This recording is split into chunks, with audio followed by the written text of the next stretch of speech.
नमस्कार जय जगन्नाथ केमती अच्छा आपण मैंने आशा करें बहुत भलरे थे। पुराणा वीडियो सब को आपण मैंने बहुत सारा भल पाइबा दौरान से थैंक यू। आज आउ गोटे नुआ ब्लॉग नहीं कि पलि आसीछु। आशा करा भी आपको बहुत भल लगे। जदि भल लगे तो लाइक शेयर कमेंट और सब्सक्राइब करने को भूलिए।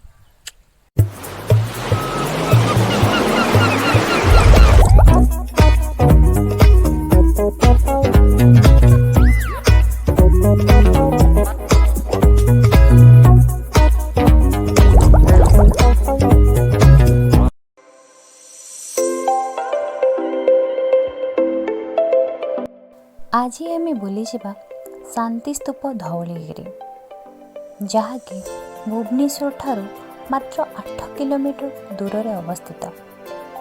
एठारे अशोकों शिलालेख और बौद्ध कीर्तिमान देखा मिलता।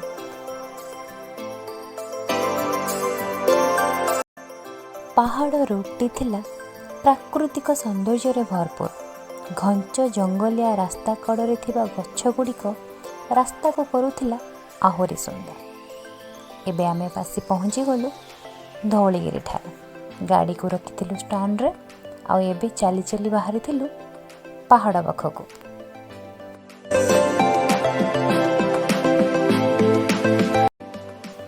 शांति स्तूप ठारे लागिथिला पर्यटकंकर अनेक भिड़। से भिड़ दे आमे भी आगको माड़ी चलीथिलु।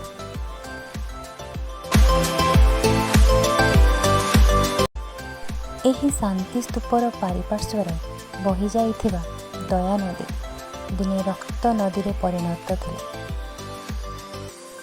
सम्राट अशोकଙ୍କ कलिंग विजय पर मध्य तांकु शांति मिल नथिला।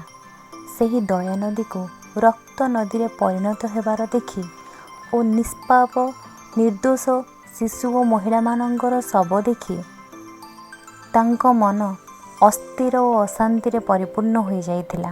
तांको अशांत और अस्थिर मन को शांत करने पई से शांतिर अन्वेषण रे बाहरी पड़िथिले। यहाँ पर सम्राट अशोक बौद्ध धर्म प्रति आकृष्ट होइथिले। यहाँ पर से चंडाशोकरू धर्माशोक रे परिणत होइथिले। धर्माशोक अशोक बौद्ध धर्मर प्रचार प्रसार करथिले। सेही बौद्ध कीर्ति मध्यरु धौलीगिरी अन्यतम। ଯେଉଁଠାରେ कलिंग युद्ध होइथिला तार निकटतम अंचल धौली स्थापन करागला। कहते मन जेते अस्थिर अशांत थिले एभली परिवेश रे मन को बहुत शांति मिले। ताहा एकदम सत। परिवेशटी सतरे एते सुंदर जे अशांत मन को भी शांत कर दिए।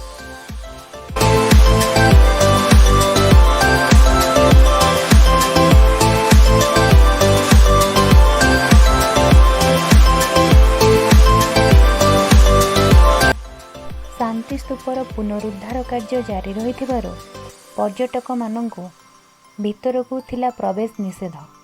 तेणुक आमे बाहर ही प्राकृतिक सौंदर्य को उपभोग करी सांग मानक सह टिके मस्ती करे बाहरी पड़िथिलु शांति स्तूप पछपटरे थिबा शिव मंदिर पाखकु।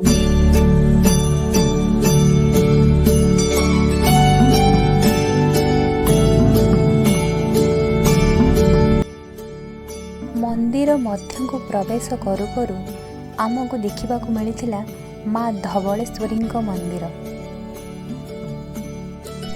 ओ पाखरे थिला लक्ष्मी नारायण मंदिर जहाँ थिला खूब सुंदर।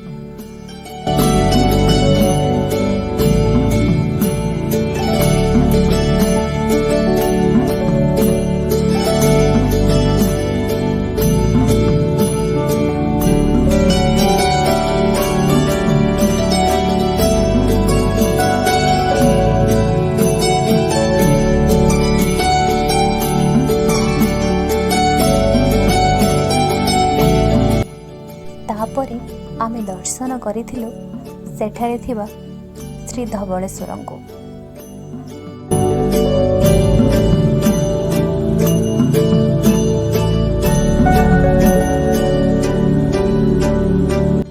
एपरी शांत परिवेश रे प्रभु धवळेश्वरंकर दर्शन सतरे थिला अत्यंत सुंदर।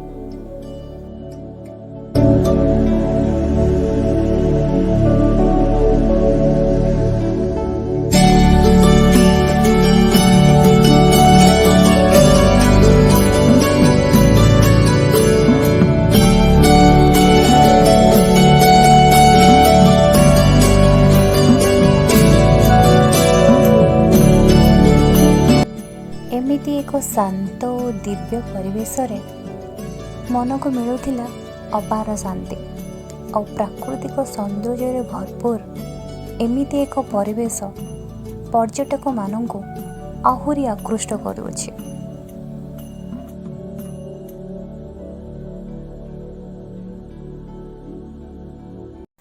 मंदिर दर्शन सारी फेरिबा बेले आम आखि सामना को आसीथिला बहुत सारा ड्राई फ्रूट्स आउ पाटी सुआदिया चटपटा खाद्य जार दाम थिला बहुत कम। आउ तापरे कौन अच्छे आम पाटी को आउ से खाद्य आम भितर कौन दूरता संभव बिल्कुल भी ना। उठेइथिलु सेठार किछि स्नैक्स आउ मंदिर बेढ़ारू नेइथिलु विदाय।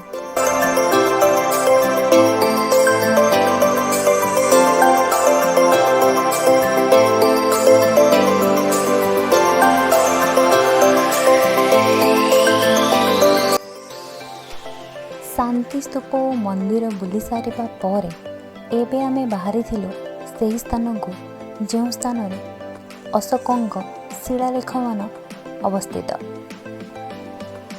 आगरू कही ना सांग मोर चाहा पागल तो बाटरे पड़े चाहा दुकान तो चाहा गोटे गोटे कप मारिके आमे बाहरी थिलु आम बाटरे।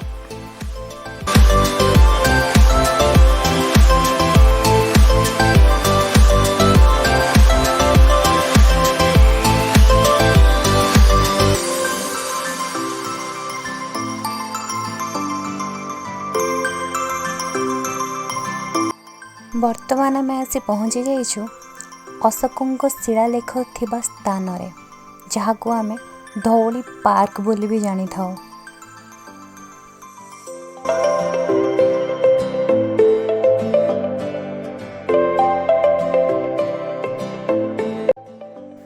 समय गड़िबा सह संध्या मध्य होई आसुथाए सेतिपई बेसी समय रही पारि नथिलु सेठी।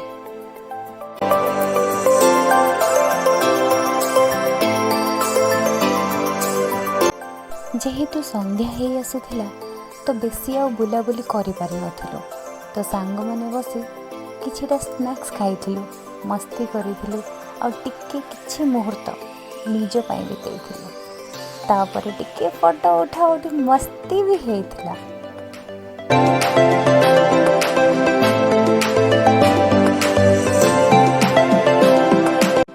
सेई धौली पार्क रो सीधा सड़क दृश्य आमे देखि पारुथिलु मंदिर आउ से शांति स्तूपर सतरे दृश्य थिला बहुत मनोहर आउ बहुत आकर्षक।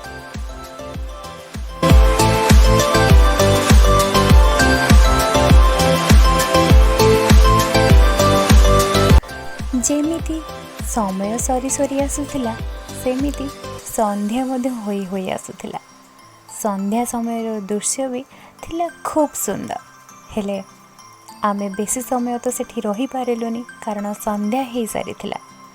एबे समय थिला घर को फेरिबार एबे समय थिला विदायर। आशा करछि आजिर ब्लॉग आपण मानकु भल लागिथिबो। बेसी किछि देखै हेलानी कारण धौली रे काम चलीथिला आउ आमको भी संध्या हो गला कारण हम लेट रे बाहरी थिलु तो आमको भी आसला बेलू संध्या हो गला तो तर तर रे बहुत जल्दी आम फेरी आसिलु।